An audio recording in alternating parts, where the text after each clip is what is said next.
आप multi genius बनो। क्या बनना है? Multi genius, multi talented. आपसे कोई भी काम छूटना नहीं चाहिए।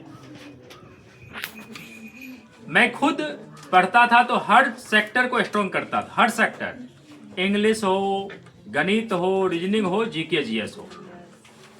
और अभी भी मेरा प्रयास होता है कि देखो कि हर चीजों पे मेरा पकड़ है, हर चीजों पे इक्वली पकड़ होना चाहिए।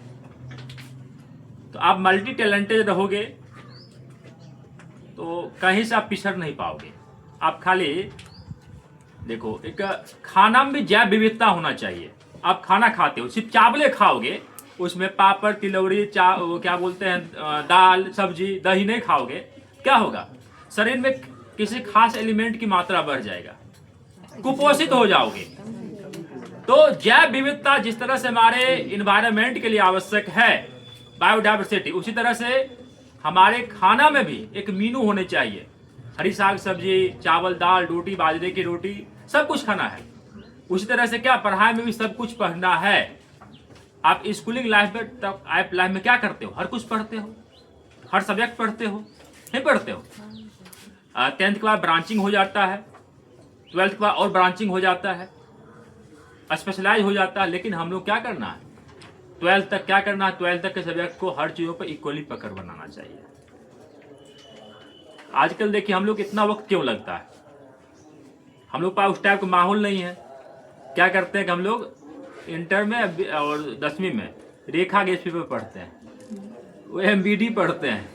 क्या कभी थिंकिंग होता है कि कभी आज तक बताइए आप लोग कोई बचपन में सोचते हम साइंटिस्ट बनेंगे, वैज्ञानिक बनेंगे?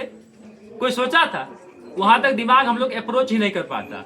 बस ठीक है, 10वां पास कर लेंगे, 12वां पास कर लेंगे, बहुत की होगा कि ठीक है मेडिकल में चले जाएंगे, इंजीनियरिंग में जाएंगे, आईएएस बनेंगे, आईपीएस बनेंगे, डॉक्टर बन जाएंगे, ग्रुप डी की नौकरी ले लेंगे, पैखाना साफ करेंगे, ठीक है, या सिपाही बन जाएंगे, दरोगा बन जाएंगे, डीएसपी बन जाएंगे, डीएम डीसी बन जाएंगे। ये सब थिंकिंग होगा। तो क्रिएटिव थिंकिंग रहा ही नहीं। हम लोग गार्जियन भी उस टाइप, क्योंकि हम लोग खेती किसानी परिवार से बिलोंग करते हैं। हम लोग कोई किसी पेरेंट तो बताओ उस टाइप के तो बहुत हाईली एजुकेटेड तो है नहीं। कल मैं पूछ रहा था, बताइए किसी की मम्मी डॉक्टर है तो कोई बच्ची बोले कि कोई किसी की मम्मी नहीं है।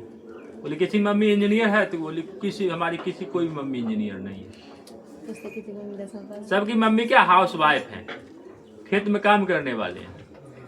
तो वो भी है। तो आप लोग पढ़ा लिखा रहे हैं तो बहुत बड़ी बात है। इसीलिए खूब पढ़िए, खूब मेहनत करिए। बस यही कहेंगे कि वक्त हो तो, जैसे ये लोग थोड़ा, इन लोगों से मेरा विचार अलग है। इन लोगों को भी कहना सही है, लेकिन हम मैक्सिमम बुक को पढ़ते थे। हम जितना जितना मार्केट मिल जाता था वो सब बुक को हम पढ़ते थे।